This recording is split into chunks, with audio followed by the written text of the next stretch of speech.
Meet Naomi Carter, a highly skilled airline pilot who has spent years proving she belongs in the captain's seat. On a routine flight from San Francisco to Boston, Naomi encounters open prejudice from a passenger who refuses to trust her abilities because of her race and gender. But when an unexpected storm threatens the safety of everyone on board, Naomi's skills and composure are put to the ultimate test. Can she rise above the doubts and ensure a safe landing, or will the storm and the weight of prejudice prove too much to handle? If you love stories of resilience and overcoming challenges, be sure to subscribe and turn on notifications. And tell us in the comments, what would you do in Naomi's situation? The alarm clock buzzed, vibrating against the wooden nightstand beside Naomi Carter's bed. She blinked awake, stretching out of a deep sleep before reaching over to silence the persistent ringing. Outside, the early morning darkness still lingered, the only light coming from distant street lamps and the soft glow of San Francisco beginning to stir. Naomi sat up, rolling her shoulders to shake off the stiffness from years of long-haul flights and unpredictable schedules. This was her life: early mornings, late nights, and endless hours in the air. She loved it, but today something felt different. A faint unease settled in her chest.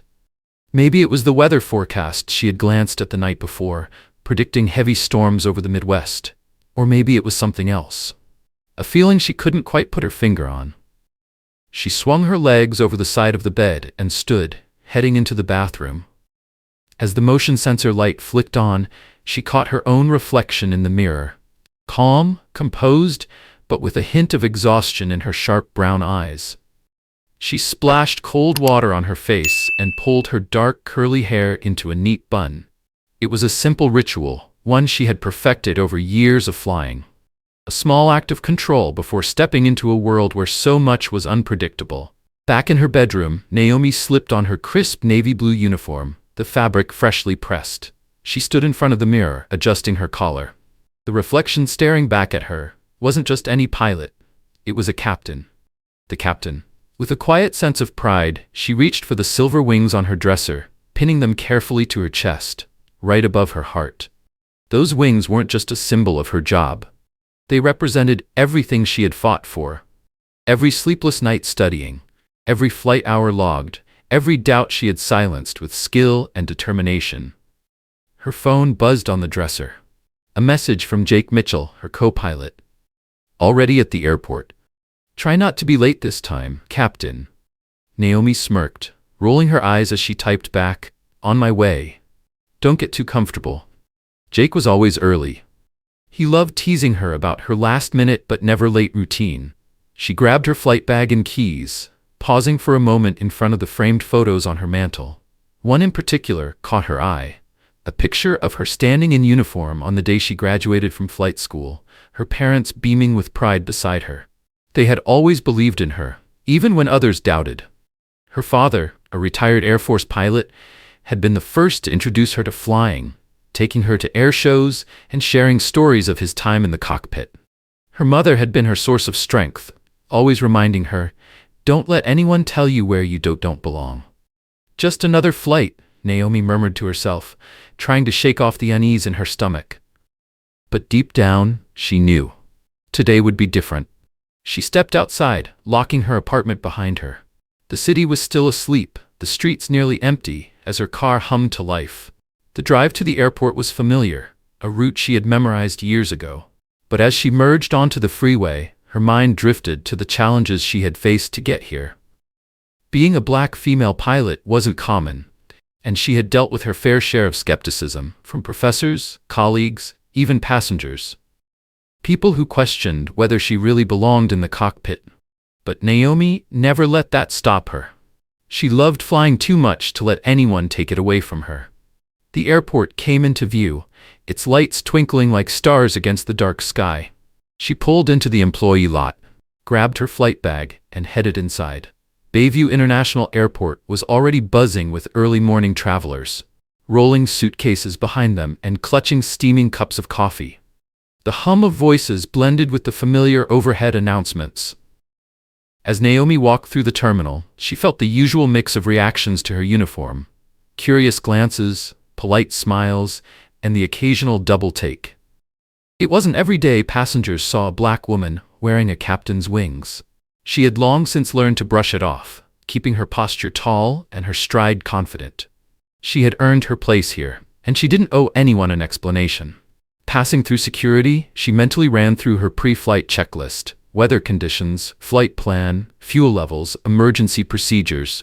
Everything had to be perfect. Because flying wasn't just her passion. It was a responsibility.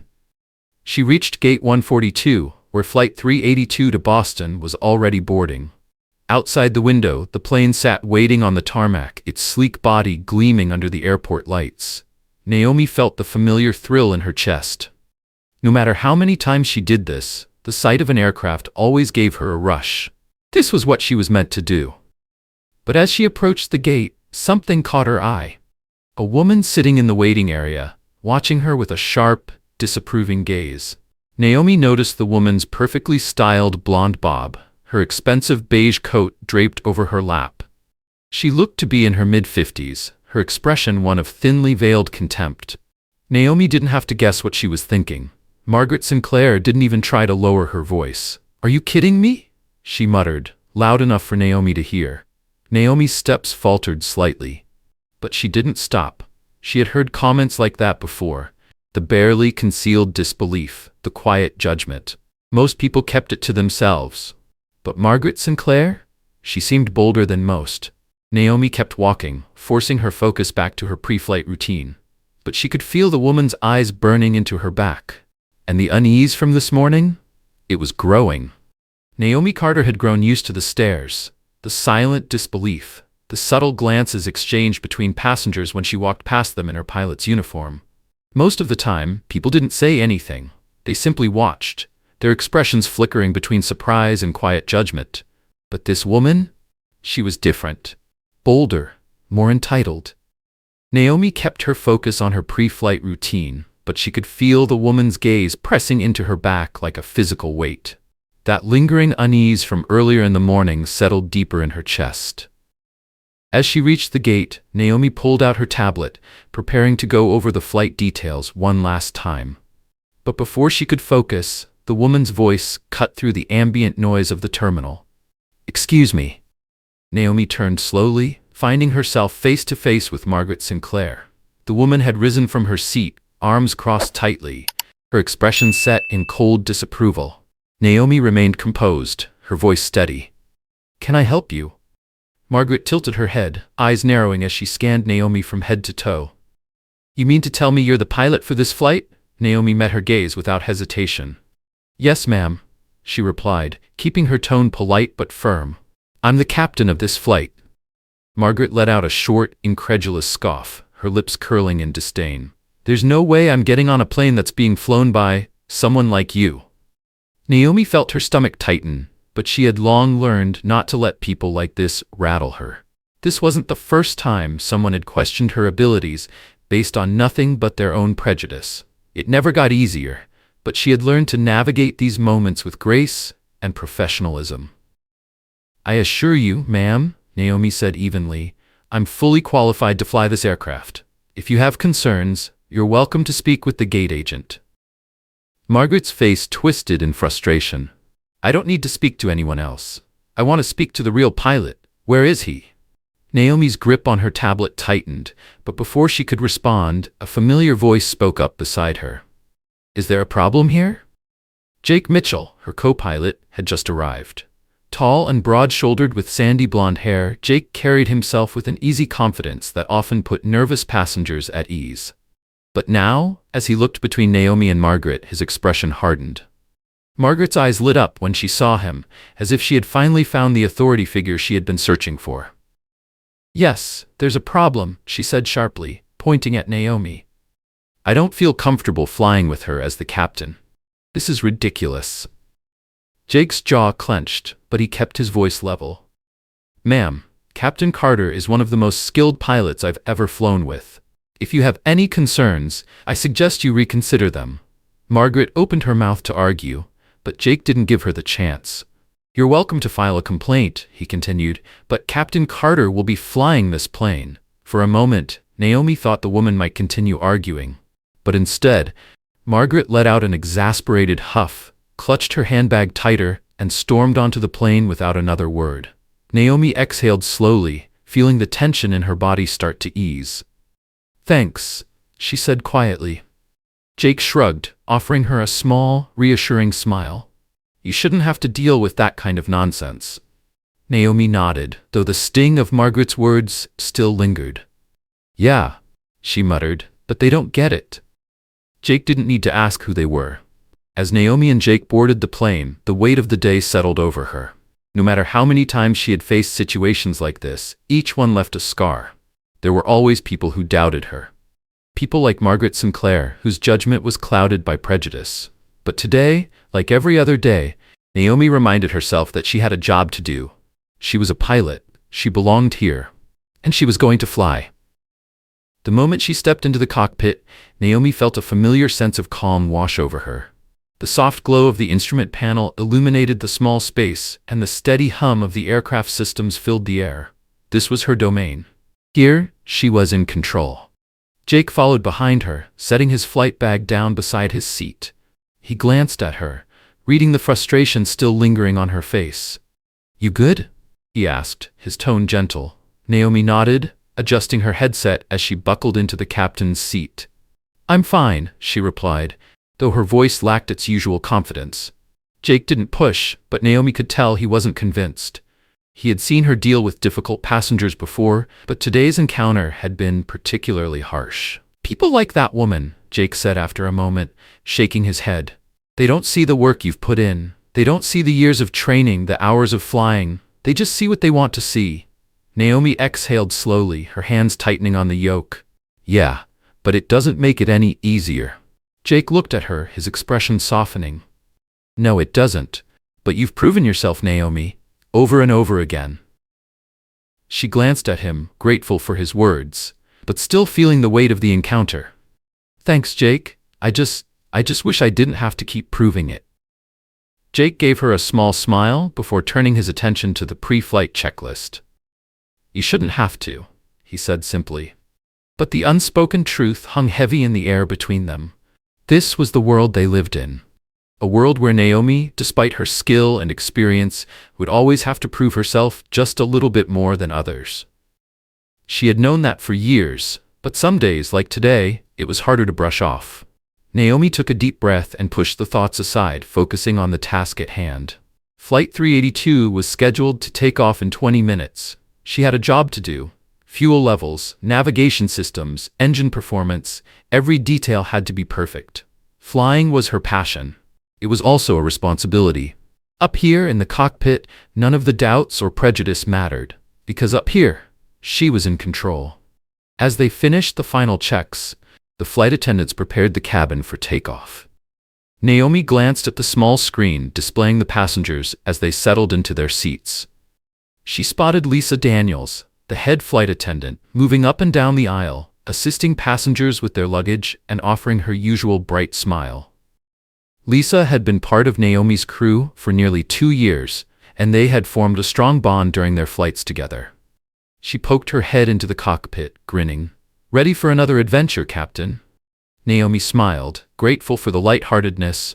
"Always." Lisa nodded, giving her a thumbs up. "We're all set back here, just waiting on you two." Jake gave a mock salute. "We'll get this bird in the air in no time." Lisa chuckled and disappeared back into the cabin, leaving Naomi and Jake alone in the cockpit once more.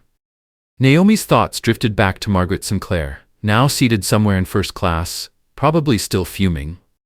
She could picture her, sitting stiffly in her seat, arms crossed, still unwilling to accept that Naomi was the one flying the plane.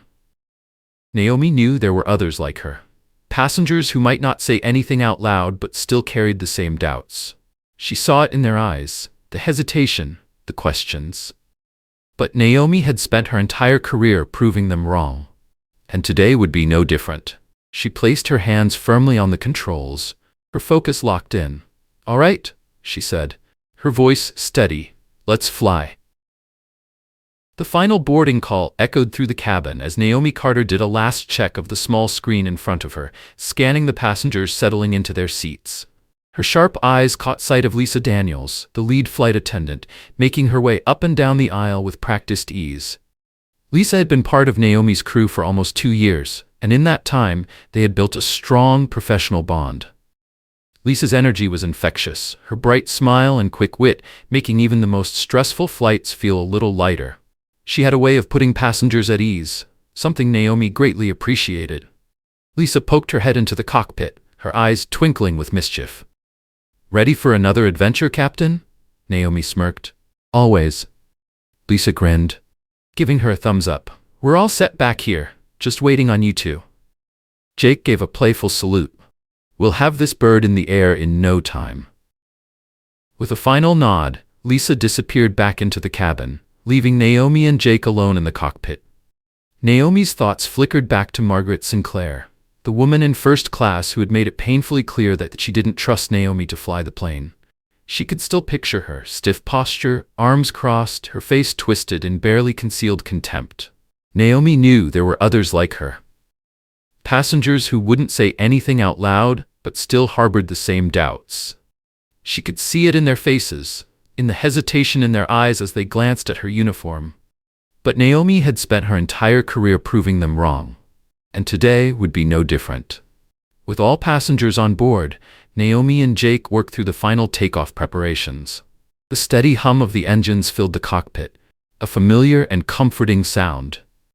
"Engines are good," Jake confirmed, his eyes scanning the controls. "Good," Naomi replied, running her fingers over the yoke, feeling the weight of responsibility settle into her hands. Jake glanced at her, a small smile tugging at the corner of his lips. "Ready to fly?" The tension in Naomi's shoulders finally eased, replaced by the steady thrill that always came with takeoff. Always. She pushed the throttle forward, feeling the power of the aircraft surge beneath her. The engines roared, the runway lights streaking past as the plane gained speed. Takeoff was Naomi's favorite part of the flight, the moment of breaking free from the earth, defying gravity, and ascending into the sky. A rush of adrenaline coursed through her veins as the wheels lifted off the ground. This was why she did it. This was where she belonged. The city lights of San Francisco shrank below them as the aircraft climbed higher, cutting through the early morning haze. The sun had just begun to rise, casting soft golden hues across the horizon. After a few minutes, Naomi's voice came over the intercom, smooth and confident. "We're at cruising altitude." Jake nodded, adjusting their course as they leveled off. "All systems are good. Looks like we're in for a smooth flight." Naomi leaned back slightly, allowing herself to relax. The steady hum of the engines, the rhythmic beeping of instruments, it was all second nature to her now. This was home. Up here, above the world, the doubts and prejudices that tried to weigh her down on the ground didn't matter. She was in control. Behind her, the passengers were settling in for the long flight to Boston. Lisa and the other flight attendants were moving through the cabin, offering drinks and snacks. Naomi could picture the passengers, some already drifting off to sleep, others flipping through in-flight magazines, a few tapping away on laptops. And then there was Margaret Sinclair. Naomi hadn't seen her since the tense exchange at the gate, but she could feel the woman's presence. The simmering tension still lingered in the air. Naomi sighed, shaking off the thought. She had a flight to command, and she wasn't going to let one difficult passenger ruin her day. She had dealt with worse before. She would deal with this too. At 35,000 feet, Flight 382 glided smoothly across the country, cutting through the bright morning sky. Naomi scanned the instruments, confirming that everything was running smoothly. So far, it had been a textbook perfect flight. Jake leaned back in his seat, sipping from a cup of coffee. He glanced at Naomi, noticing how quiet she had been since takeoff. "Looks like it's going to be an easy one," he said, stretching his arms. "No complaints here," Naomi murmured, forcing a small smile. But her thoughts were still lingering on Margaret Sinclair. Even now, hours into the flight, she could feel the weight of the woman's disapproval pressing on her. It wasn't the first time someone had challenged her right to be in command, but today felt different. Margaret's outright refusal to trust her had been more direct, more personal. The quiet whispers and hesitant glances were things Naomi had learned to ignore. She had expected them when she first entered this field. After all, she was a black woman in a profession still dominated by white men. But knowing it was one thing. Experiencing it, Again and again was another. Jake's voice cut through the silence, pulling Naomi from her thoughts. She blinked, glancing at him. What? You're still thinking about her, aren't you? Jake asked, raising an eyebrow. Naomi hesitated, then shrugged. Yeah, I guess I am. Jake set his coffee down, studying her for a moment. You know, it's okay to be pissed, he said. That woman was out of line. Naomi exhaled, gripping the yoke a little tighter. I know, it's just exhausting. No matter how many flights I take, how many perfect landings I make, there's always going to be someone like her. Jake nodded slowly. Yeah, but that doesn't mean you have to carry the weight of their ignorance. Naomi let his words sink in.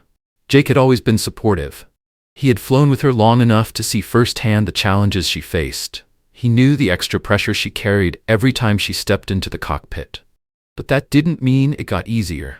Naomi sighed, her gaze fixed on the vast expanse of sky ahead of them. Sometimes I just wish I didn't have to keep proving myself.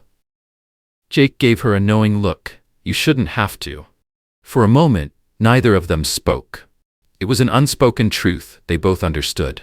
This was the world they lived in, a world where Naomi, despite her unquestionable skill and experience, would always have to prove herself just a little more than others.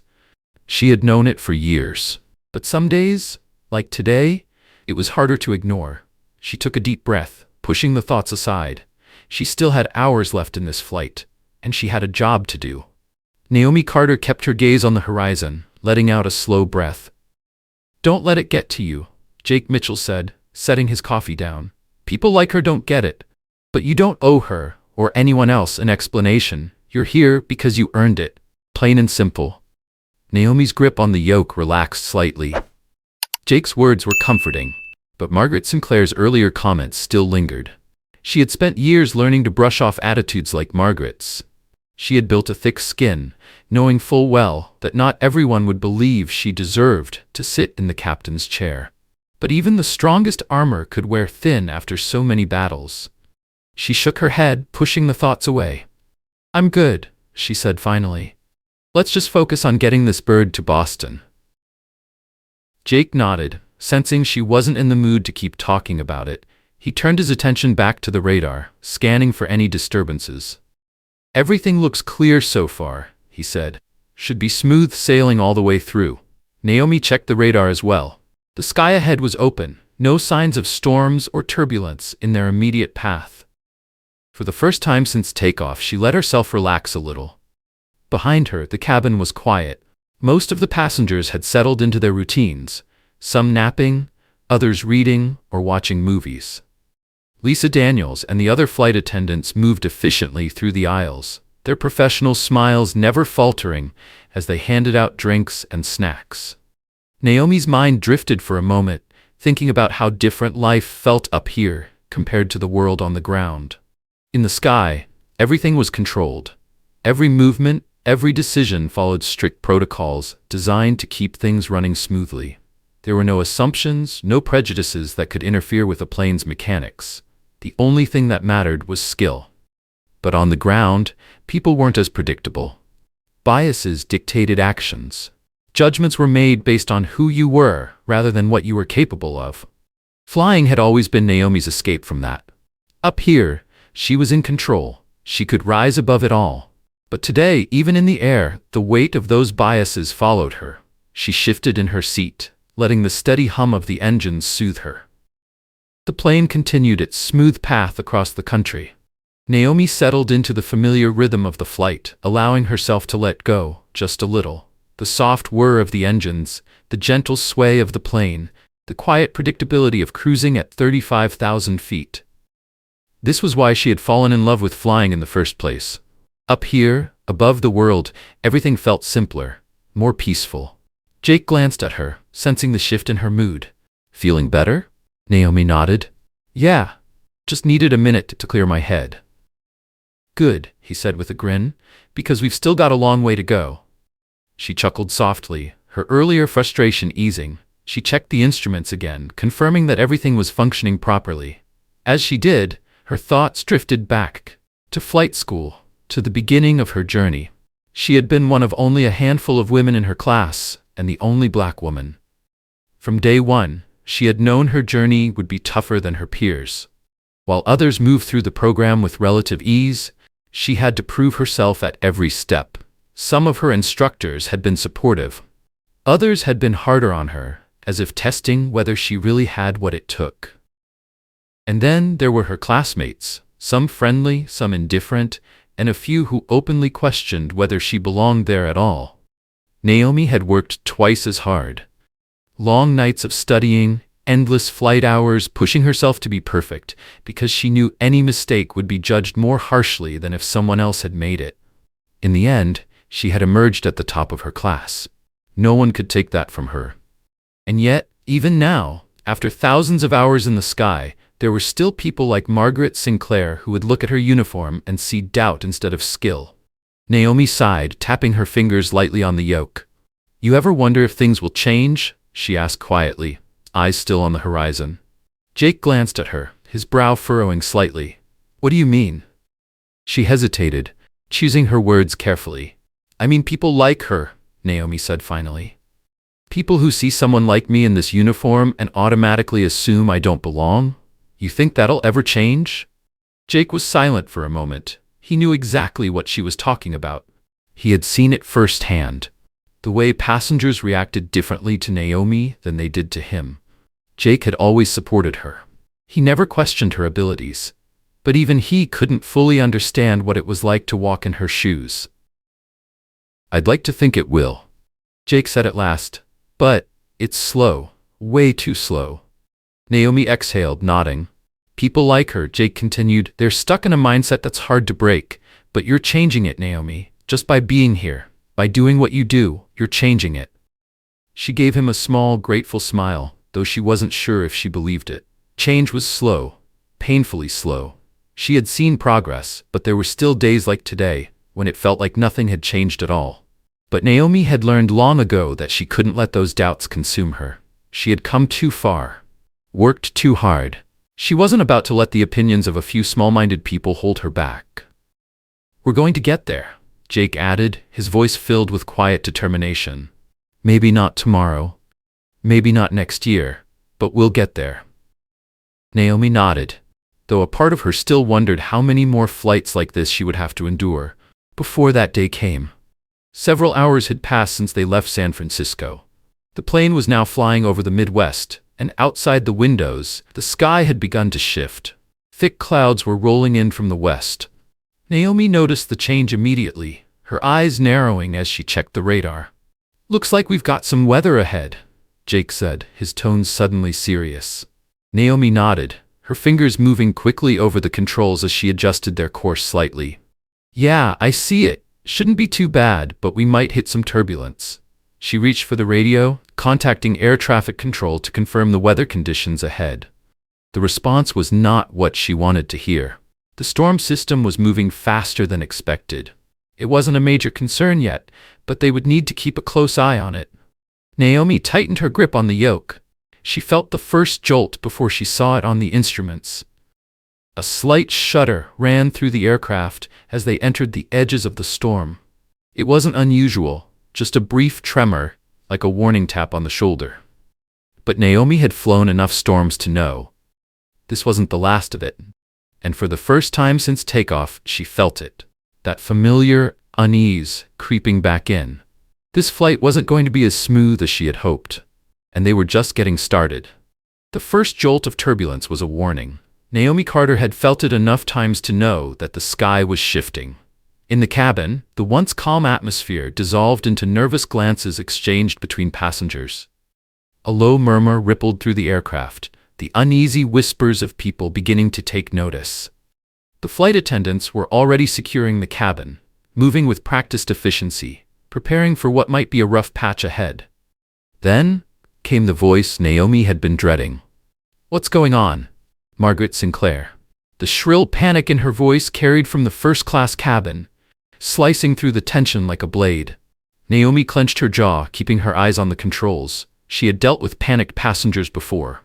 But something about Margaret's tone, the underlying accusation in it, made Naomi's skin prickle.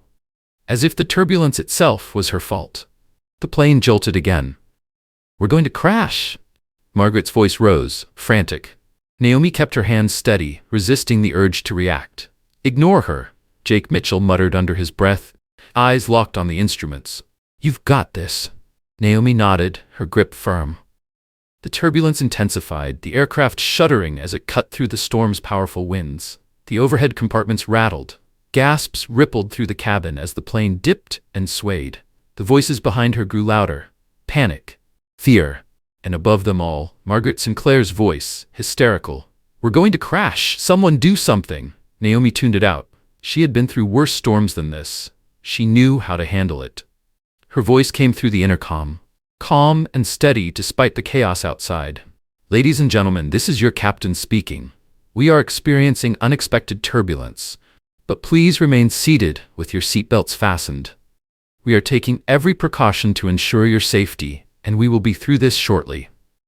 Her tone was practiced, professional, reassuring, even when she herself felt the weight of the storm pressing down on her chest. But she knew the truth. This storm was stronger than anticipated. The plane was struggling against the winds, and Naomi could feel it in the controls. Every adjustment met with resistance, like the sky itself was fighting back. "We need to drop altitude," she said to Jake, her voice low but firm. "The winds are worse up here. We'll be safer if we descend." Jake nodded without hesitation. "I trust you." His unwavering support meant everything in a moment like this. Naomi made the call, adjusting the plane's course. But the weight of the flight was pressing down on her shoulders. Every life on board depended on her. She had to get this right. She couldn't afford a mistake. She muttered under her breath. "Focus." Her hands moved swiftly over the controls as the plane began its controlled descent. "We've got this." The turbulence grew worse, shaking the aircraft with increasing violence. Naomi's heart pounded, her muscles tensed as she fought to keep the plane stable. The storm had come out of nowhere, faster, stronger than the forecasts had predicted. It was as if the sky itself had turned against them. Jake muttered under his breath. "Looks like we've got a monster on our hands." Naomi's eyes flicked to the radar, a swirling mass of chaos ahead. Lightning flashed in the distance, illuminating the storm clouds with eerie brightness. Her hands moved rapidly over the controls, adjusting altitude, speed, searching for the safest path through. But the winds were fierce, buffeting the aircraft from all sides, and the turbulence was relentless. In the cabin, the panic escalated. Naomi could hear it over the intercom. Passengers praying, crying, whispering hurried goodbyes. And above them all, Margaret Sinclair's voice, shrill with terror. "We're all going to die. Someone stop this." Naomi gritted her teeth, forcing herself to stay calm. She had a job to do, and that job was to get everyone on this plane safely to Boston. "We need to get out of this," she said, her voice tight with focus. "We're dropping too fast."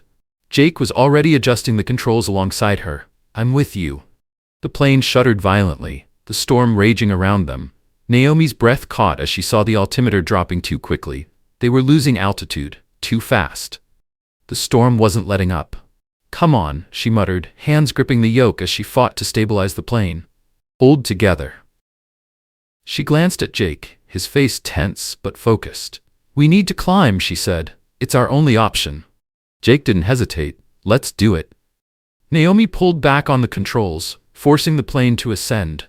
The engines roared in protest, straining against the winds. The turbulence worsened, the aircraft bucking like a wild animal. But they had no choice. The lower altitudes were too dangerous. They had to break free above the storm. The plane climbed higher, the engines fighting, struggling. Naomi's hands were steady, but her pulse was racing. She had flown through plenty of storms before, but this one felt different. More intense, more unpredictable. For a few heart-stopping moments, it felt as though the plane wouldn't make it. The engines strained, the wings shook violently. The turbulence was so severe that Naomi could barely keep the plane level. But then, slowly, agonizingly slowly, they began to break through. With one final shudder, the plane emerged from the storm. Breaking through thick clouds into clear skies, the winds died down. The turbulence eased, and suddenly, there was only the steady hum of the engines. Naomi exhaled deeply, her muscles aching from the tension of the last few minutes. She had done it. They had made it through. Beside her, Jake let out a long breath, his shoulders sagging with relief. "Good job, Captain," he said, his voice filled with admiration. "You handled that like a pro." Naomi managed a small smile, though her heart was still racing. "Thanks," she said quietly, her fingers still gripping the yoke. Behind them, she could hear the murmurs of relief from the cabin. Passengers finally beginning to calm down after the ordeal. A few even clapped softly, a subtle but meaningful gesture of gratitude. Naomi leaned back in her seat, allowing herself a moment to breathe. The storm had been one of the worst she had ever flown through. But they had made it. And Naomi had proven, once again, that she belonged exactly where she was. At the controls. In command. The plane had settled into a smooth cruise, the storm now nothing more than a memory. Naomi Carter exhaled, but the tension in her shoulders refused to fade completely. The responsibility she carried was still heavy on her chest, even though she had done her job. Beside her, Jake Mitchell was already checking the instruments, ensuring that everything was back to normal. "You all right?" Jake asked, his tone gentle. Naomi nodded, though exhaustion weighed on her. "Yeah, just glad it's over." Jake smiled. "You did great. That storm didn't stand a chance." Naomi appreciated his words, but her emotions were a tangled mess: relief, pride, exhaustion, and something else. The storm was gone, but the weight of the day still clung to her. As they began their descent toward Boston, Naomi's thoughts drifted back to Margaret Sinclair, the woman who had doubted her from the very beginning. Margaret had been so sure that Naomi wasn't fit to be the captain of this flight. But Naomi had proven her wrong, again and again. But proving herself, time and time again, was exhausting. She sighed, relaxing her grip on the controls as the lights of Boston Logan International Airport came into view. The storm was over, but her journey, far from it. The Boeing 737 slowed as it rolled smoothly toward the gate, the bright terminal lights cutting through the early evening dusk. Inside the cockpit, Naomi let out a slow breath, her fingers finally relaxing around the yoke. The long flight was over. The storm had passed, both outside and within her. But the emotional weight of the day still pressed down on her like a heavy, invisible force. "Nice job, Captain," Jake said, his voice warm and sincere. He stretched his arms, letting out a sigh. "I think you just gave that storm a run for its money." Naomi managed a tired smile, though adrenaline still buzzed in her veins. She had guided the plane and its passengers through one of the worst flights of her career. And yet she couldn't shake the exhaustion pulling at her body and mind. "Thanks," Naomi replied quietly. "We made it through." Jake studied her, sensing that the victory wasn't as sweet for her as it should have been. He knew today had been emotionally draining, even without the storm. Margaret Sinclair's outright dismissal of Naomi's abilities at the start of the flight hadn't been a random incident. It was a reminder, a reflection of the larger struggle Naomi faced every single day. The struggle of being a black woman in a field still dominated by white men. The struggle of having to prove herself over and over again, even though her record spoke for itself. "You did more than that?" Jake said, his voice softer now. "You kept this plane and everyone on it safe. You're one hell of a pilot, Naomi. Don't let anyone tell you otherwise." She nodded, grateful for his words but too tired to say much more. Through the cockpit window, she watched as ground crew members moved around the aircraft, preparing it for its next journey.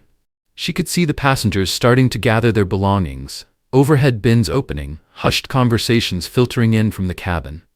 In a few minutes, she and Jake would have to stand by the cockpit door, as always, to greet passengers as they disembarked. Most of them would offer polite nods, maybe a quick thank you, before hurrying into the terminal.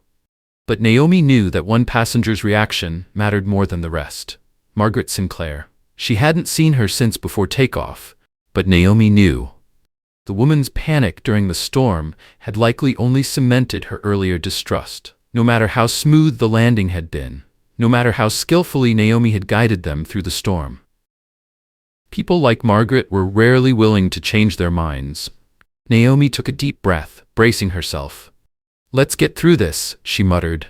Jake grabbed his flight bag, giving her a supportive nod. "I'll be right behind you. We've got this." Naomi stood tall at the cockpit door, her uniform crisp, her captain's wings gleaming under the fluorescent lights. She had worked years for those wings, and no matter how exhausted she was, she refused to let the day's events diminish her pride. The first few passengers filed out, some still shaken from the turbulence. A few offered Naomi nervous smiles, their gratitude clear in their eyes. "Thank you, Captain. Great landing. Glad you got us through that storm." Naomi acknowledged each one with a polite nod, her professionalism unwavering. And then, Margaret Sinclair. She hesitated at the front of the line, clutching her purse tightly to her chest. Her perfectly styled blonde hair was no longer pristine. Her face was pale, her eyes wide with lingering fear. Naomi waited calmly, her expression unreadable. Margaret stepped forward, her gaze flickering between Naomi and Jake. She opened her mouth, then closed it, as if struggling to find the right words. Naomi stood still, hands folded neatly in front of her, projecting the same calm professionalism she had maintained throughout the entire flight. Finally, Margaret spoke. Her voice was quieter than before. "I was wrong about you." The words hung in the air between them. Naomi blinked, surprised. She hadn't expected an apology, certainly not from someone like Margaret. People like her rarely acknowledge their mistakes, especially not so soon after making them. Margaret swallowed hard, her face flushing slightly with embarrassment. She hesitated, eyes darting to the floor. "I thought you weren't supposed to be here." Naomi remained silent. Margaret's voice trembled as she continued. "But you saved us. You," she let out a shaky breath. "You saved my life." Naomi stared at her, the moment stretching into silence. Margaret's words carried a mixture of shame and gratitude. But Naomi couldn't help but wonder, would this woman have ever admitted her mistake, if not for the life-threatening storm? Did it take a near disaster for people like Margaret to finally see beyond their prejudices? Naomi's mind raced. But outwardly, she remained calm, professional. "I was just doing my job," Naomi said, her voice even. Margaret looked up, her face still pale. "Still," she murmured, "thank you for everything." Naomi nodded, but she didn't say more. She didn't need Margaret's thanks. She didn't need her apology, because Naomi had proven herself, not just to Margaret, but to herself. And that was what mattered. Margaret lingered for a moment longer before finally stepping off the plane. Her posture stiff, her shame heavy. As she disappeared into the terminal, Naomi felt a mix of emotions swirling inside her. Relief, anger, sadness, and maybe, just maybe, a sliver of hope. Hope that people like Margaret could change, if only for a moment. Jake stepped up beside her, watching as the last passengers exited. "Well," he muttered, "that was something." Naomi exhaled slowly. "Yeah, you okay?" She hesitated, then shrugged. "I don't know," she admitted. "I just don't get it. Why does it take a storm for people like her to see what's right in front of them?" Jake sighed. "Because it's easier for them not to see." Naomi's jaw tightened. "I'm tired of always having to prove myself," Jake nodded. "I know," he said quietly. "But today, you didn't just prove yourself. You saved lives."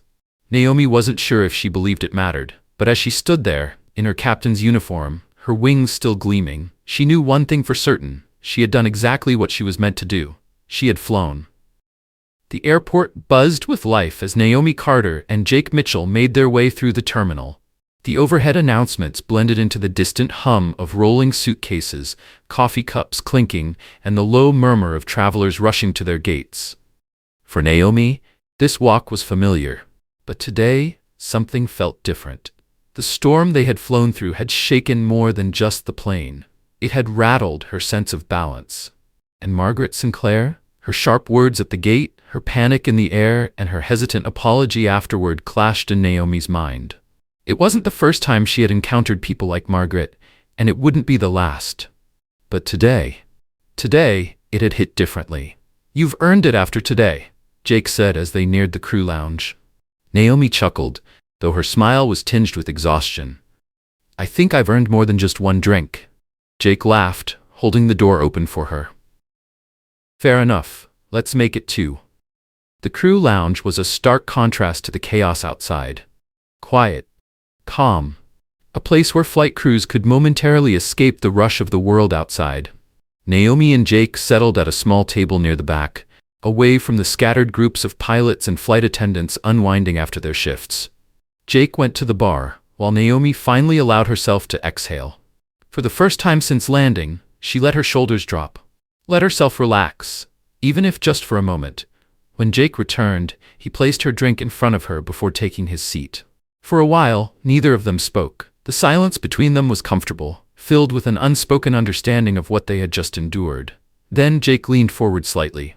"So," he said, "you want to talk about it?" Naomi raised an eyebrow.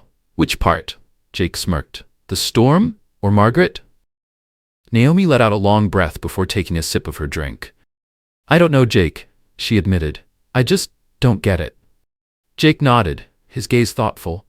"I get it. We've flown together for a while now. I've seen the way some passengers look at you. But today was different." Naomi's jaw tightened slightly. "Yeah," she muttered. "She didn't just question me, she flat out refused to trust me. And it took a life-threatening storm for her to admit she was wrong." Naomi shook her head. "It's exhausting, Jake, having to prove myself over and over again. No matter how many flights I've flown, no matter how many lives I've kept safe, people like Margaret will always see me as the exception, not the rule." Jake leaned back, his expression serious. "You're right, it's not fair, and it shouldn't be that way." He took a sip of his drink before continuing. "But the fact that you keep showing up, that you keep proving them wrong, that's what makes you exceptional, Naomi. You're not just a pilot. You're a damn good one. And whether you see it or not, you're changing the way people think, even if it's slower than it should be." Naomi appreciated his words. But the exhaustion she felt went deeper than the physical.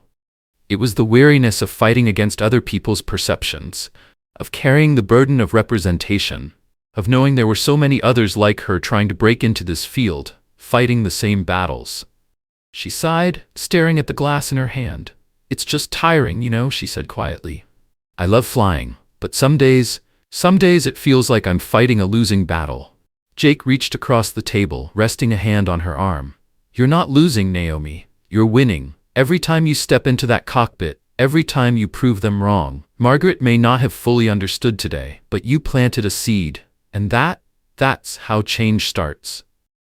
Naomi smiled faintly, the tension in her shoulders finally beginning to ease. "Maybe you're right." Jake grinned, leaning back. "Oh, I know I'm right." He raised his glass. "And besides, you've got a whole lot of people, myself included, who believe in you. So don't let one bad apple ruin the whole bunch." Naomi chuckled, the weight on her chest lifting, just a little. Later that night, Naomi sat in her Boston apartment, the city lights twinkling outside her window. She had long since set down her bag, untied her hair. And yet, she was still processing the events of the day. The storm had been a challenge. But it was Margaret's attitude, the prejudice she carried, that weighed heaviest on Naomi's heart. She thought about her father, the man who had encouraged her to dream big, to reach for the sky, no matter what obstacles stood in her way. He had faced his own battles as a Navy pilot, but he had never let anyone tell him he didn't belong in the cockpit. And he had passed that resilience down to Naomi. She could still hear his voice, clear as day. "The sky belongs to everyone, but only the bold dare to own it." Naomi had always been bold. She had dared to dream of flying, even when the world told her it wasn't possible. She had dared to push through every barrier placed in her way. And today, she had risen above the doubts, the fear, and the prejudice, just as she always did. Naomi stood, walking to the window. She knew there would be more storms ahead, both in the air and in her career. There would be more people like Margaret Sinclair. People who questioned her ability before they even knew her name. But Naomi also knew this. She had the strength to rise above it all. She had proven herself not just to the world, but to herself. And that was what mattered. Her phone buzzed. A message from Jake. "Tomorrow's flight is at 7 a.m. You ready for another adventure, Captain?" Naomi smiled, her fingers tapping out a quick response. "Always." She set her phone down and looked back at the city. Tomorrow would bring new challenges. But she was ready. She was always ready. To rise, to prove herself, to fly. A few weeks had passed since Naomi Carter's turbulent flight from Los Angeles to Boston. Since then, she had flown dozens of flights, new routes, new passengers, new challenges. But one thing remained the same. The weight of proving herself never quite lifted. This morning, however, felt different. The city skyline stretched outside her window, bathed in the soft glow of sunrise. She sat at her kitchen table, sipping coffee, scanning her schedule for the day. Routine, familiar, until something unexpected happened. The soft thump of mail dropping through her slot drew her attention. She wasn't expecting anything. Curious, Naomi stood and retrieved the small stack of envelopes. One in particular caught her eye. A simple white envelope. Neat, unfamiliar handwriting. No return address. Her brow furrowed. She tore it open and unfolded the letter inside. The ink was slightly smudged in places, as if the writer had paused many times while writing it. Then she read the first words. Dear Captain Carter, I don't know if you'll remember me. Naomi's heart stilled as her eyes scanned the page. She did remember. How could she forget? The flight. The storm. The woman at the gate. Margaret Sinclair. The same woman who had questioned Naomi's ability. The same woman who had refused to believe Naomi was qualified to fly. She inhaled deeply and continued reading. I was on the flight from Los Angeles to Boston a few weeks ago, the one with the terrible storm. I was the woman who confronted you at the gate, the one who didn't think you were supposed to be the pilot. I've thought about that day a lot, and I realize now how wrong I was. Naomi's breath caught. She read on. I judged you unfairly. I let my own ignorance cloud my judgment. I can't even begin to imagine how hard you've worked to get where you are. And I'm sorry that I ever doubted you. You saved my life that day, Captain Carter. You kept all of us safe, and for that I owe you more than just an apology. I owe you my gratitude. Thank you for everything, for your skill, for your composure, for proving me wrong. I will never forget it. Sincerely, Margaret Sinclair. Naomi stared at the letter, emotions swirling, disbelief, relief, something close to vindication. She had never expected this. Apologies from people like Margaret? They were rare. She traced her fingers along the edge of the paper, rereading the words again and again. A part of her wanted to dismiss it.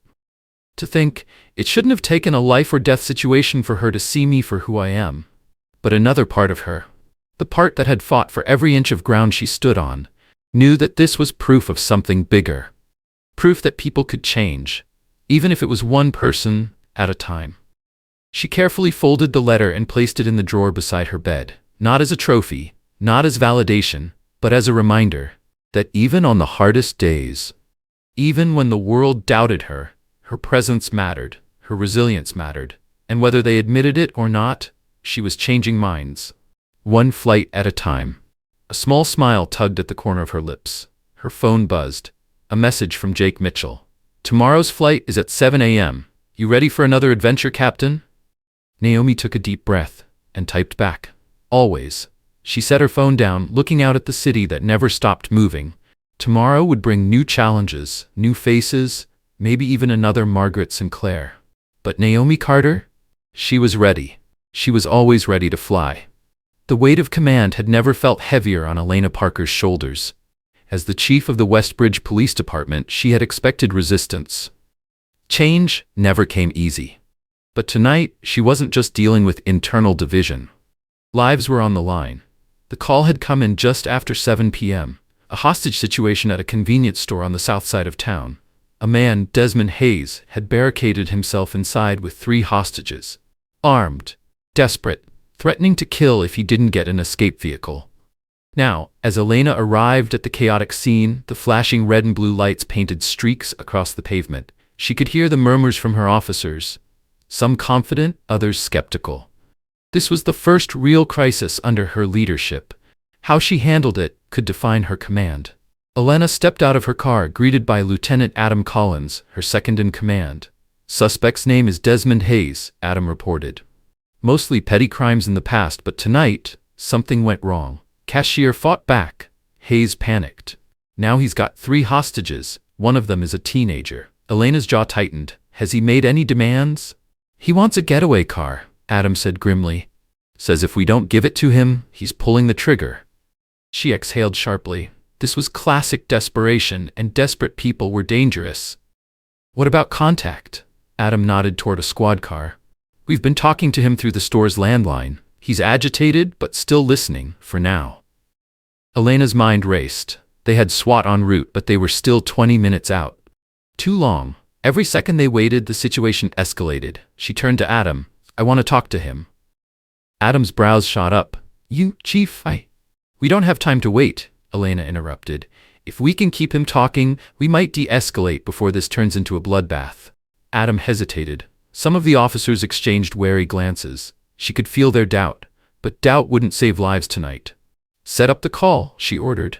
After a beat, Adam nodded. Yes, ma'am. Inside the mobile command unit, the phone line was already live. Elena put on the headset. For a moment, there was only silence, then a voice, shaky, defiant. Who is this? This is Chief Parker, Westbridge PD, she said, her tone firm but calm. I understand you're in a tough spot, Desmond, but I want to help you get out of this alive. A bitter laugh crackled through the line. Help me? How the hell are you going to help me? I'm stuck in here, and if I walk out, you'll gun me down. Elena leaned forward, steadying her voice. No one's getting shot. That's not what we want. But I need you to help me too, Desmond. Let's figure this out together. Silence. Then a deep, shaky breath on the other end. He hesitated. I didn't mean for this to happen. Elena seized on the moment. I believe you, she said. You're not a killer, Desmond. You don't have to be. But right now, the best thing you can do? Let those people go. Another silence. Then, Desmond's voice wavered. Fine, I'll let the kid go. Elena closed her eyes briefly in relief. Good, that's the right call. She relayed the instructions to Adam, who sent an officer forward. Moments later, the store door cracked open. A terrified teenager stumbled out. Safe. 1 down, 2 to go. Elena barely had time to process the moment when Adam's voice came through her earpiece. Chief, you're not going to believe this, but Logan Myers just showed up. Elena's stomach dropped. Myers, a veteran officer, currently suspended for misconduct. She had personally put him on leave. What the hell is he doing here? Adam hesitated. Says he knows Hayes. Says he can help. Elena's fingers clenched into a fist. This was risky. Very risky. But if Myers truly knew Desmond Hayes, then, she took a breath. Bring him in. Minutes later, Logan Myers stepped into the command unit, face pale, eyes determined. Chief, I know this guy, he said. I've arrested him before. He's scared out of his mind right now. Let me talk to him. Elena studied him carefully. She had spent weeks questioning whether he belonged in her department. But right now, he was offering her something she couldn't ignore. All right, she said finally. But if this goes south, I'm pulling you out. The moment of truth, Myers took the headset, his voice steady. Desmond, it's Logan Myers. A long pause. Then, Myers, Desmond sounded stunned. What the hell are you doing here? I'm here to get you out of this, man, Myers said. I know you. You've screwed up before, but you've never hurt anybody. Don't start now. Silence. Elena's heart pounded. Then, a shaky exhale. Desmond swallowed hard. I'll let the others go. Just don't shoot me. Elena exhaled sharply, tension coiling in her chest. That's the right call, Desmond, Myers said. Just walk out with your hands up. I promise, we'll make sure you're safe. A pause. Then, the door creaked open. The 2 remaining hostages emerged first, running toward safety. Then, Desmond Hayes stepped outside. Hands raised. Surrendering. Officers moved in swiftly, but there was no violence, no gunfire. It was over. Elena Parker finally breathed. They had done it. And Myers? For the first time, she saw the officer he could be. Hours later, as Elena stood outside the now empty convenience store, Adam approached. You did good tonight, Chief. She nodded, exhaustion settling into her bones. But something else too. Hope. For the department. For the city. For what could be built. If they just kept pushing forward. She glanced over at Myers, who was speaking with some of the other officers. They still had a long way to go. But tonight, they had taken the first step. The morning after the hostage crisis, Chief Elena Parker stepped into the Westbridge Police Department and immediately sensed it. A shift in the air. It wasn't a dramatic change. Not yet. But the usual tension that had lingered since she took over? It had softened. Officers still moved briskly through the station, still exchanged quiet conversations over coffee, still prepared for the long shifts ahead. But there was something different in their eyes when they looked at her. Not just skepticism. Not just silent judgment. But something new. Respect. Last night had changed things. Not just for the department, but for Jared Myers. And maybe, just maybe, for Elena herself. Elena stepped into her office, closing the door behind her. The events of the previous night still weighed heavily on her. The adrenaline-fueled negotiation, the fragile balance of trust, the moment Marcus Langston surrendered, and the moment Jared Myers proved himself in a way she never expected.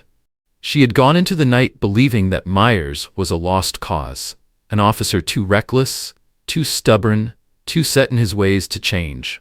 But when it mattered most, he had stepped up. He had used his relationship with Langston to save lives. He had done something even seasoned officers might not have been able to do. He had diffused the situation. No gunfire, no unnecessary force, just words. And in doing so, he had earned back something far more valuable than a badge, a second chance. A knock at the door pulled Elena from her thoughts. "Come in," she called. The door opened, and there he was. Jared Myers, still in uniform, but looking more uncertain than she had ever seen him. "Chief," he said, "got a minute?" Elena gestured to the chair across from her desk. "Sit." He did. For a moment, neither of them spoke. Elena studied him, not the cocky officer who had pushed back against her leadership in the past, not the man she had suspended for his aggressive policing, but someone else entirely, someone who had stared down his own shortcomings and done something about it. Myers exhaled, shaking his head slightly. "I just wanted to say thank you." Elena raised an eyebrow. "For what?" "For letting me step in last night," he said. "For trusting me." Elena leaned forward, resting her arms on the desk. "That wasn't trust, Myers," she said bluntly. "That was a risk, a big one." Myers didn't argue. Instead, he nodded, his expression serious. "I get it," he admitted. "I've screwed up, more than once, and I know why you suspended me." His hands clasped together as if searching for the right words. "But last night, I remembered why I became a cop in the first place.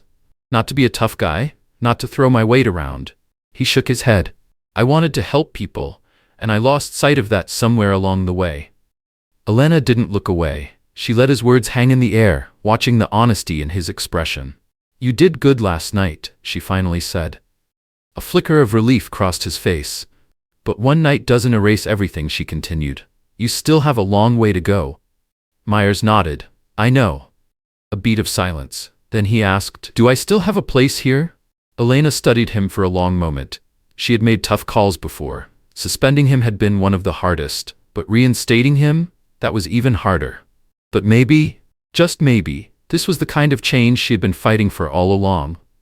"You have a place," she said, "but you'll have to prove you deserve it." Myers met her gaze.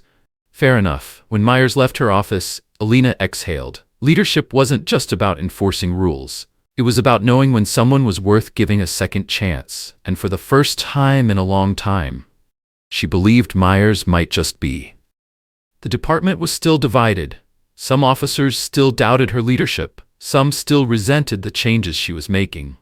But last night had been proof that things could shift, that people, even the most stubborn ones, could change. That hope wasn't a weakness, it was a necessity. As she leaned back in her chair, her phone buzzed with a new message. It was from Lieutenant Collins. "New case just came in. You ready, Chief?" Elena smiled to herself. "Always." The morning after the hostage crisis, Chief Elena Parker walked through the halls of the Westbridge Police Department, feeling something she hadn't felt in a long time: progress. Not victory. Not yet, but a change. Officers nodded as she passed, not just out of obligation, but with something different in their expressions. A quiet, growing respect. They had seen what happened last night, how she handled the negotiation, how she allowed Jared Myers a chance to prove himself, despite his past. How she led, not with force, but with strategy, trust, and control. It had taken months of resistance, but for the first time, they weren't just following her orders, they were starting to believe in her leadership. At her desk, Elena reviewed the final report on Marcus Langston's arrest. The outcome had been as good as it could be. No lives lost, no shots fired, a peaceful resolution, and for the first time, the department had come together instead of falling apart. A knock at the door pulled her from her thoughts. "Come in."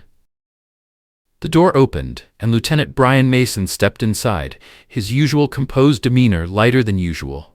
"Chief, just wanted to give you a heads up," he said, crossing the room. "Word about last night is spreading through the department, and for once, it's good news." Elena arched an eyebrow. "Good how?" Brian took a seat across from her, rubbing the back of his neck. "A lot of the guys were on the fence about you," he admitted.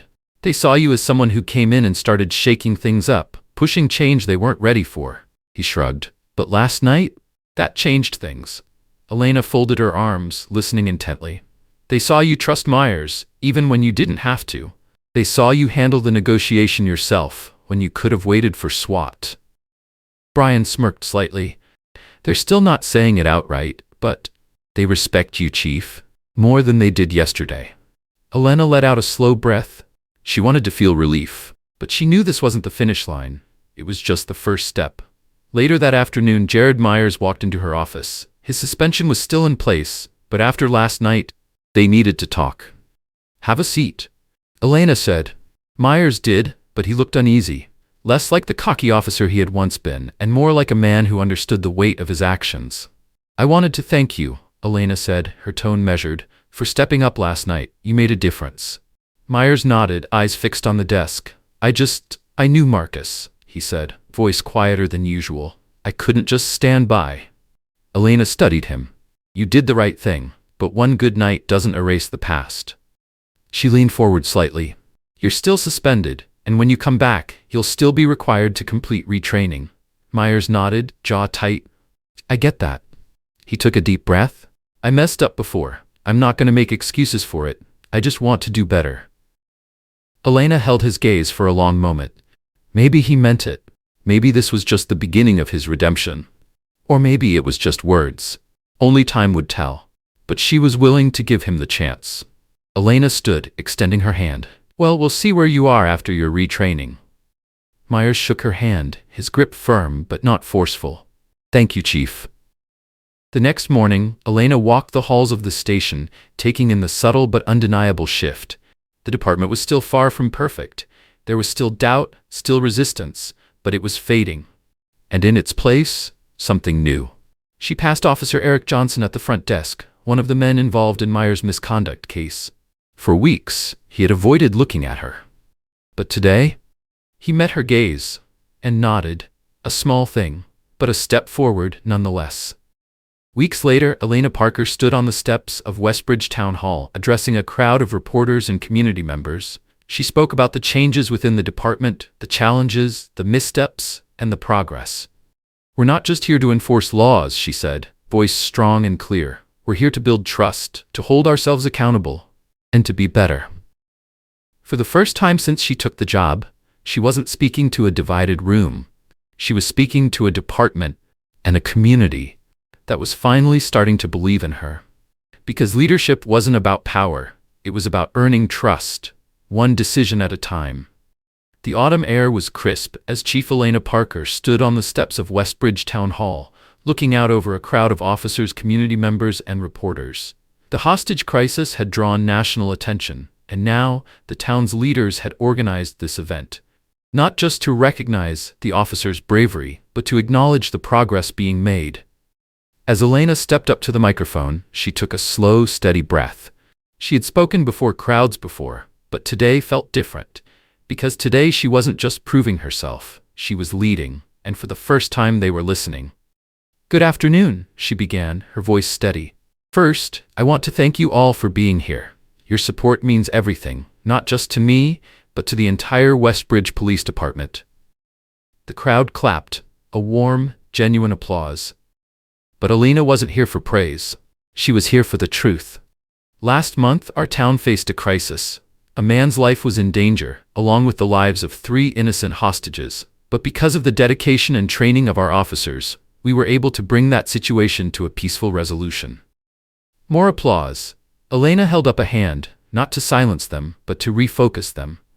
"That night wasn't just about one moment," she continued, her voice firm. "It was about something bigger. Something we've been working toward every single day. Trust."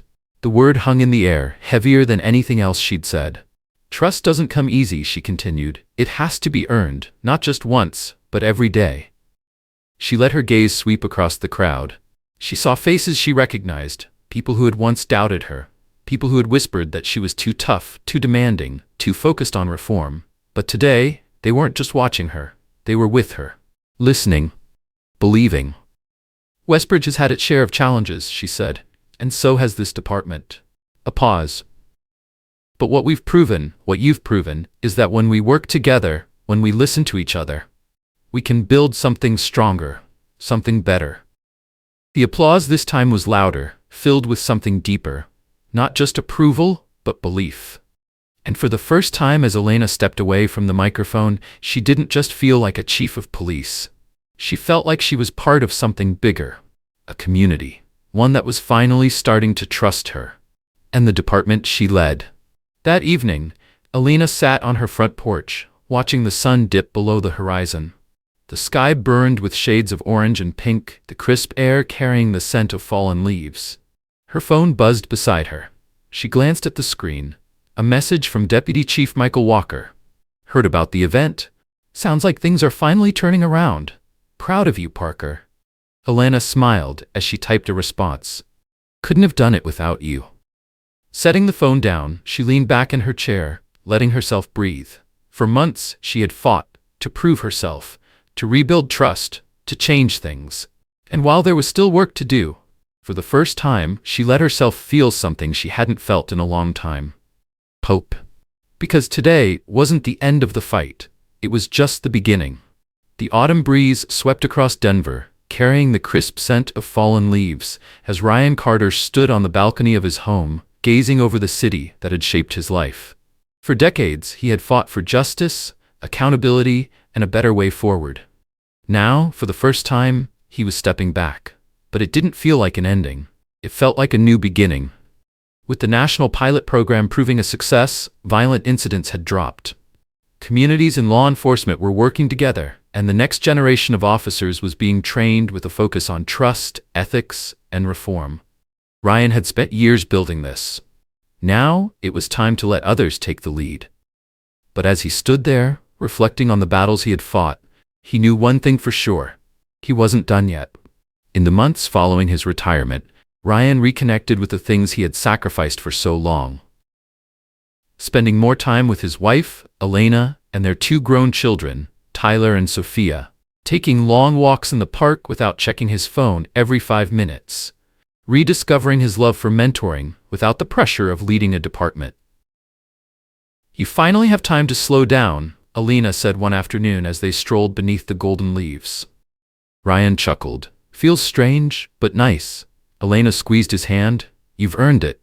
But I have a feeling you're not done yet. Ryan laughed, knowing she was right. A few months later, a local university reached out with an offer. Teach a course on ethical leadership and policing reform. At first, Ryan hesitated. He had spent his life on the front lines. Would a classroom be enough? But then he thought about it. If he could shape just one future leader, if he could teach them how to do things differently, that would be worth it. On his first day in the lecture hall, Ryan felt a twinge of nerves, something he hadn't felt in years. He scanned the room. Young faces, curious eyes, eager minds, future officers, future leaders, the next generation. Good afternoon, Ryan began, his voice steady. My name is Ryan Carter, and I'm here to talk about the future of policing. He paused, letting the weight of his words settle. But before we talk about the future, we need to talk about the past. The mistakes, the challenges, the moments when we didn't get it right. Because if we don't learn from those moments, we'll be doomed to repeat them. The room was silent, but Ryan could see it in their faces. They were listening, and for the first time in a long time, he knew he was exactly where he was meant to be. While Ryan was adjusting to his new role as a professor, his old friend and longtime ally, Jordan Thompson, was making waves in Washington, D.C. Jordan's work in policing reform and justice policy had gained him a national reputation. He had helped pass landmark laws, national standards for police accountability, stronger community-led safety programs, limits on surveillance technology to protect civil rights. Then one afternoon, Ryan's phone buzzed. It was Jordan. Ryan, guess what? Jordan's voice was practically buzzing with excitement. Ryan chuckled. I don't know. You finally learned how to relax? Jordan laughed. Not even close. They want me to run for office. Ryan raised an eyebrow. Who's they, and what office are we talking about? A group of people who've been following my work. They think I should run for Congress. Ryan shook his head, but he wasn't surprised. Jordan had always been a fighter, a leader. Politics was the next step. Jordan sighed, suddenly serious. Look, Ryan, I never saw myself as a politician, but if I can push for real change at the highest level, why not go for it? Ryan nodded. You've always said we need people inside the system if we want to change it from within. Jordan was quiet for a moment. Then he said, yeah. And I think it's time. Ryan exhaled, looking out at the Denver skyline. Their fight had started in one city. Now it was about to go national. And though he was no longer on the front lines, Ryan knew he would always be a part of it. Because some battles don't end. They just evolve. The night air was crisp in Washington, D.C., as the lights of the city twinkled against the dark sky. Inside a packed campaign headquarters, the atmosphere was electric. The results were coming in. The numbers on the screen kept climbing. Then, it was official. Jordan Thompson had won the election. A cheer erupted from the crowd. Supporters clapped. Staff members hugged. The press surged forward, eager for a statement. And in the middle of it all, Jordan locked eyes with Ryan Carter, the man who had been with him since the beginning. "We did it, man." Jordan grinned, pushing through the crowd to clasp Ryan's hand. Ryan smiled back, shaking his friend's hand before pulling him into a hug. "No, Jordan. You did it." Jordan shook his head, his voice quieter now, serious. "None of this would have happened without you, Ryan. We've been in this together from the start." Ryan nodded, taking it all in. It had been a long road, from their early days fighting for justice in Brookwood to tackling national reform, and now Jordan was taking the fight to Congress, and Ryan had never been prouder. Jordan's victory wasn't just about one man winning a seat in Washington. It was about something bigger. It meant that everything they had fought for, police accountability, community-led safety programs, criminal justice reform, was now being pushed forward at the highest level. Jordan was going to fight for real change inside the system. And Ryan? He was ready to take a step back. But he also knew the work never really ended. Back in Denver, Ryan's life had settled into a quieter rhythm. His mornings were spent teaching at the university, mentoring students who would shape the future of law enforcement. His afternoons were filled with guest lectures, advisory meetings, and the occasional trip to Washington to consult on justice policies. And his evenings? They were spent with his family, his wife Elena, and their children Tyler and Sophia. For years, Ryan had sacrificed personal time for the job. Now he was making up for it. One evening, as he sat on his back porch, a soft autumn breeze rustling the trees, Elena handed him a cup of coffee and smiled. "You finally get to slow down," she teased. Ryan chuckled, taking a sip. "Feels weird. But nice," he sighed, leaning back. "Yeah, but nice." She squeezed his hand. "I have a feeling you're not done yet." Ryan smirked, shaking his head. "You know me too well." One afternoon, Ryan's phone buzzed. It was Jordan. "Guess what?" Jordan's voice was practically buzzing with excitement. Ryan smirked. "You finally learned how to relax?" Jordan laughed. "Not even close. They want me to run for Senate." Ryan sat up. "Who's they, and what office are we talking about?" Jordan exhaled, suddenly serious. "Some of my supporters, they think I can make an even bigger impact." Ryan let out a low whistle. "That's a big step, Jordan." "I know," Jordan admitted, "but if I can push for real change at the highest level, why not go for it?" Ryan nodded slowly. "You've always said we need people inside the system if we want to change it from within." Jordan was quiet for a moment. Then he said, "Yeah, and I think it's time." Ryan grinned. "Then go win, Senator." As Jordan's political career soared, Ryan continued to shape the next generation of leaders. He watched his students graduate and go on to make real change in their communities. He saw police departments across the country adopt the reforms he and Jordan had fought for. He knew that the seeds they had planted were now growing into something bigger than either of them. One day, after finishing a lecture on accountability in law enforcement, a young student approached Ryan. "Professor Carter, can I ask you something?" Ryan smiled. "Of course." The student hesitated. "Do you think things will ever really change?" Ryan thought about everything. The struggles, the setbacks, the victories. He thought about Jordan, about the battles they had won and the ones still to come. Then he gave the student a knowing look and said, "They already are." Though Ryan Carter had retired, his legacy would live on, and as long as there were people willing to fight for justice, the story would never truly end. Because change is a journey. And the next chapter, that's up to us.